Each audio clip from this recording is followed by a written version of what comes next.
நூலகத்தில் வேலை பார்த்த அமலா என்கின்ற பெண் திடீரென மாயமானாள். அந்த காலத்தில் அந்த பெண்ணின் உயிரை கொல்லும் வகையில் ஒரு சோதனை நடத்தப்பட்டது. அமலாவின் உயிர் பிரிந்தது. ஆனால் அங்கு பேயாகவே நூலகத்தில் இன்னும் இருக்கிறாள். அந்த புத்தகத்தை படிக்கும் பொழுதே அந்த படிக்கும் அறையில் வாசல் தானாக மூடப்படுகிறது. எல்லா விளக்குகளும் தானாகவே அணைந்து விட்டது.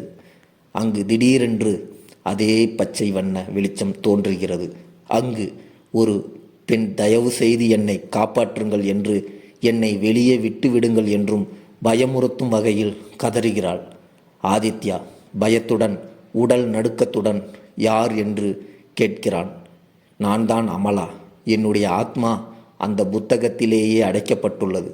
ஆதித்யா, உன்னுடைய இரத்தம் மட்டுமே அந்த புத்தகத்தில் அடைக்கப்பட்டுள்ள என்னுடைய ஆத்மாவை வெளியே கொண்டு வர முடியும் என்று பேய் கூறுகிறது. அந்த புத்தகத்தின் கீழே ஒரு சிறிய சிதைத்த கைப்பிடி. அதை தொடுகிறான் ஆதித்யா. அப்போதே நூலகம் முழுவதும் பயமுறுத்தும் அலறும் சத்தம் கேட்கிறது. அந்த 13வது அலமாரியின் கதவு தானாகவே மூடப்படுகிறது. அறையின் கதவுகள் தானாகவே பூட்டப்படுகின்றன. கடிகாரம் 12 மணியை காட்டுகிறது. அங்கு பயங்கர சத்தம். அமலாவின் கோர பேய் உருவம் அந்த அறையில் மையத்தில் தோன்றுகிறது. ஆதித்யா அமலா பேயின் முகத்தை பார்க்கிறான். பேயின் முகத்தை பார்த்தால் பேயின் முகத்தில் இரத்தம் வடிகிறது. பேய் முகத்தில் கோரப்பற்கள் தெரிகின்றது. பேயின் தலையிலிருந்து கால் வரை நீண்ட முடி காணப்படுகிறது. கண்ணில் இரத்தம் வடிகின்றது. அந்த பேய் மெதுவாக முன்வந்து நின்று, ஆதித்யா, இப்ப நீயும் அந்த புத்தகத்தில் படிக்கும் காகிதமாய் ஆகிவிட்டாய் என கூறுகிறது.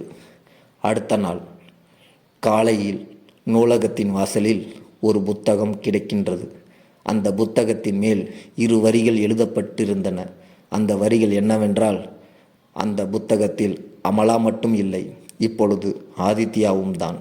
சப்ஸ்கிரைப் பண்ணுங்கள், லைக் பண்ணுங்கள், ஷேர் பண்ணுங்கள். நன்றி.